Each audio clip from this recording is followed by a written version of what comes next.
दोस्तों, आज की यह कहानी बहुत खास है क्योंकि यह हमें एक बेहद गहरी बात सिखाती है। कम बोलने की आदत डालो।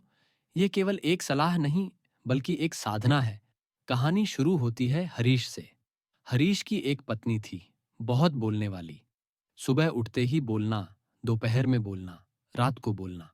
हर छोटी बड़ी बात पर उसकी जुबान चलती ही रहती थी। हरीश को अब यह सब असहनीय लगने लगा था। वह उसे समझाता, रोकता, समझाने की कोशिश करता, लेकिन हर बार वही नतीजा, बहस, झगड़ा और तनाव।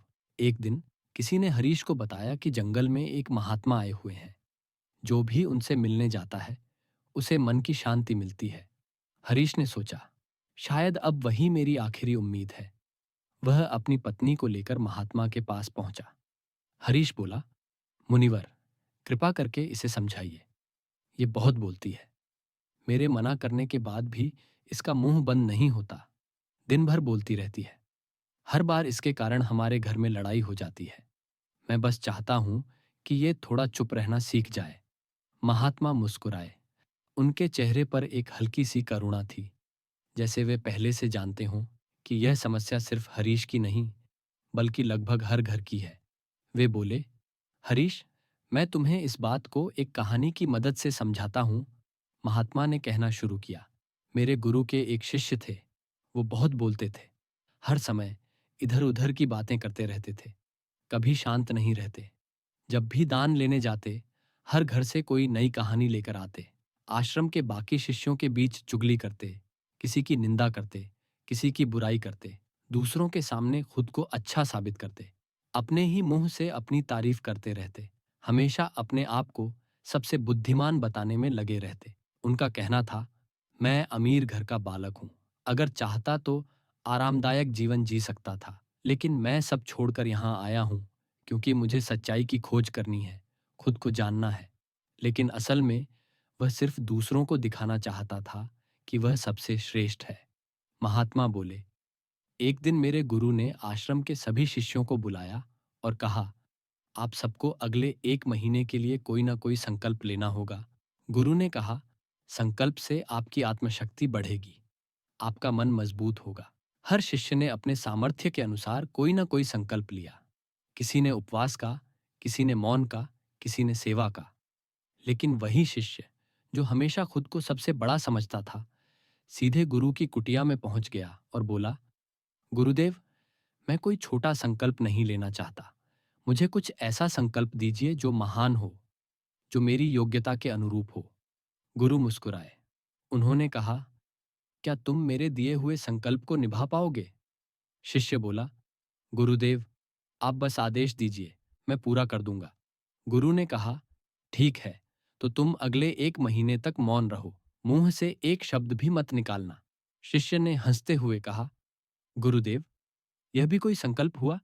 यह तो बहुत आसान है। गुरु बोले, पहले इसे निभा तो लो, फिर और बड़े संकल्प लेना। शिष्य ने हामी भरी और उस पल से चुप हो गया। उसे लगा कि यह तो बच्चों का खेल है। पहला दिन उसने जैसे तैसे काट लिया। दूसरे दिन मन में बेचैनी बढ़ने लगी। तीसरे दिन तो ऐसा लगा जैसे भीतर कोई तूफान उठ रहा हो। बोलने की चाह अंदर ही अंदर उसे जला रही थी। वह देखता कि बाकी शिष्य बातें कर रहे हैं, हंस रहे हैं, विचार साझा कर रहे हैं, और वह बस चुपचाप बैठा हुआ। उसके अंदर एक आवाज बार बार उठती, कुछ तो बोलो, लेकिन उसका संकल्प उसे रोक लेता। धीरे धीरे उसे सिरदर्द होने लगा, नींद उड़ गई और खाना भी बेस्वाद लगने लगा। 5वें दिन वह लगभग टूट गया। वह गुरु के पास गया, एक कागज पर लिखा, गुरुदेव, मैं अब और नहीं रह सकता। बिना बोले मेरा दम घुट रहा है। मैं संकल्प तोड़ दूं क्या? गुरु ने पढ़ा और मुस्कुराए।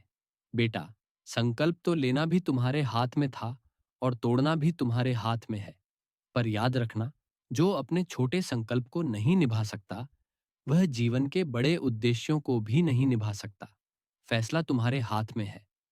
शिष्य के मन पर यह बात हथौड़े की तरह पड़ी। वह चुपचाप अपनी कुटिया में चला गया, खुद को भीतर बंद कर लिया।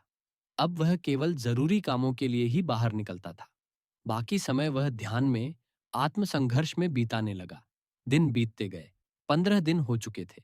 आश्रम के अधिकांश शिष्यों के संकल्प टूट चुके थे, लेकिन वह अब भी मौन था। सभी शिष्य हैरान थे। जो व्यक्ति सबसे ज्यादा बोलता था, वह अब इतना शांत कैसे है?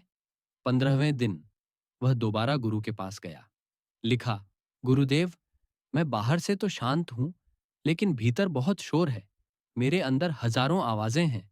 मेरा मन मुझसे लगातार बातें करता है। गुरु ने उत्तर दिया, यही तो साधना की शुरुआत है।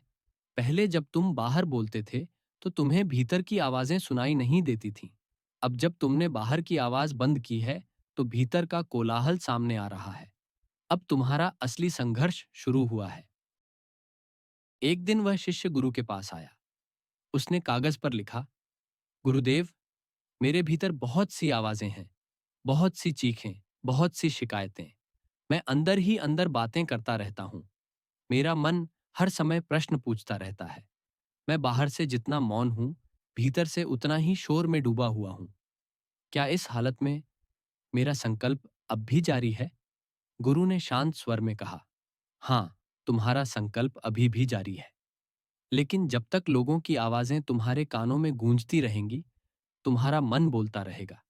क्योंकि बोलने की आदत केवल जुबान की नहीं होती, ये मन की लत होती है। तुम भले ही बाहर से चुप रहो, लेकिन अगर भीतर की आवाजें अब भी चल रही हैं, तो तुम अभी भी मौन नहीं हुए। अब तुम्हें इन आवाजों से, इस कोलाहल से दूर जाना होगा।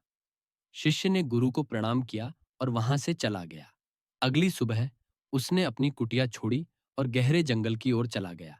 धीरे धीरे वह आश्रम से दूर होता गया, दूर और दूर। दिन बीतते गए। संकल्प का 1 महीना भी पूरा हो गया, लेकिन वह शिष्य लौटकर नहीं आया। आश्रम में चिंता फैल गई। सभी शिष्य परेशान थे कि कहीं किसी जंगली जानवर ने उसे अपना शिकार न बना लिया हो। उन्होंने बहुत खोज की, लेकिन वह कहीं नहीं मिला। आखिरकार अधिकांश लोगों ने मान लिया कि वह अब इस संसार में नहीं रहा। लेकिन गुरु को विश्वास था, नहीं। उन्होंने कहा, वह मरा नहीं है, वह मिला है, खुद से। एक दिन एक अन्य शिष्य ने गुरु से पूछा, गुरुदेव, क्या सच में इतना बोलना इतना हानिकारक होता है? क्या सिर्फ ज्यादा बोलने से भी इंसान दुखी हो सकता है? गुरु ने मुस्कुराते हुए कहा, हाँ मेरे बेटे, मनुष्य के अनेक दुखों में से एक यह भी है कि वह कभी चुप नहीं रह सकता। वह हमेशा कुछ न कुछ बोलता ही रहता है। सिर्फ हमारे बोलने के कारण ही हमारे आधे से अधिक दुख उत्पन्न होते हैं। हम में से कोई भी सच में सुनना नहीं चाहता। हम सब बस कहना चाहते हैं, जताना चाहते हैं कि हम सही हैं और दूसरा गलत। हम अपनी बातें दूसरों के दिमाग में ठूंस देना चाहते हैं, बिना यह समझे कि सामने वाला भी शायद कुछ कहना चाहता है। इसी आदत में हमारी पूरी जिंदगी बीत जाती है। हमारे दिन, हमारी ऊर्जा, हमारे रिश्ते, सब हम खो देते हैं अपने जीवन के वे अनमोल पल, जिन्हें जीकर आनंद पाया जा सकता था, जिनमें शांति अनुभव की जा सकती थी।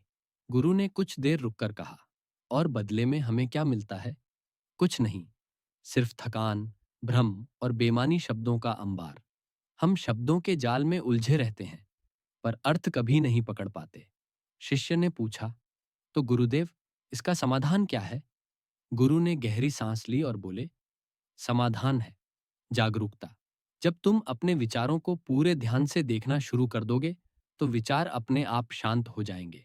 वर्तमान में रहकर जीना, यही एकमात्र उपाय है। जैसे ही तुम इस क्षण में पूरी तरह उपस्थित हो जाते हो, मन की बकबक थम जाती है। और जब मन शांत होता है, तो जीवन में चमत्कार घटित होते हैं। शिष्य ने सिर झुकाया, गुरु के चरणों में प्रणाम किया और वहां से चला गया। 3 महीने बीत गए। उस शिष्य की कोई खबर नहीं थी। अब तो बाकी शिष्यों ने भी उम्मीद छोड़ दी थी। लेकिन एक दिन अचानक वह लौट आया। जैसे ही वह आश्रम के द्वार पर पहुंचा, सभी शिष्य उसे देखकर हैरान रह गए। वह वहीं था, पर अब बिल्कुल वैसा नहीं रहा। उसके चेहरे पर एक गहरा ठहराव था। उसकी आंखों में अजीब सी शांति थी। उसके भीतर कुछ ऐसा था जो शब्दों से परे था। सभी गुरु भाई उसके चारों ओर जमा हो गए। वे बातें करने लगे, सवाल पूछने लगे। वह भी उनसे बातें करने लगा, लेकिन अब उसकी हर बात में एक गहराई थी। हर शब्द सोच समझकर निकल रहा था। न कोई उतावलापन, न कोई दिखावा। हर शिष्य ने महसूस किया, अब वह वैसा बातूनी व्यक्ति नहीं रहा। उसके शब्दों में ठहराव था, उसकी वाणी में मिठास थी। थोड़ी देर बात करने के बाद वह सीधे गुरु के पास गया। गुरु के चरणों में गिरकर बोला, गुरुदेव, क्या मैं अब भी मौन हूं? क्या मेरा संकल्प अब भी जारी है? गुरु ने कुछ पल उसकी आंखों में देखा। उन आंखों में कोई प्रश्न नहीं था, सिर्फ शांति थी। उन्होंने मुस्कुराते हुए कहा, हाँ, तुम अब भी मौन हो। तुम्हारे मुंह से भले शब्द निकल रहे हो, लेकिन तुम्हारे भीतर कोई आवाज नहीं है। तुम्हारा मौन अपूर्ण हो चुका है। शिष्य ने भावुक होकर कहा, गुरुदेव, जब मैं आश्रम से गया था तो मैं मुंह से तो चुप था, पर भीतर बहुत सी आवाजें थीं। सवाल, विचार, बहसें। मैं जंगल गया, यह सोचकर कि वहां मुझे शांति मिलेगी। लेकिन जैसे जैसे मैं एकांत में गया, मेरे भीतर की आवाजें और तेज होती गईं। पुराने विचार, पुराने शब्द, सब मेरे सामने नाचने लगे। तब जाकर मुझे समझ आया कि असली शोर बाहर नहीं, मेरे भीतर था। मैं भागता रहा मौन की तलाश में, पर मौन कहीं बाहर नहीं मिला। वह तो मेरे अपने भीतर था, बस मैं उसे सुन नहीं पा रहा था। और दोस्तों, यहीं पर इस कहानी का दूसरा भाग समाप्त होता है।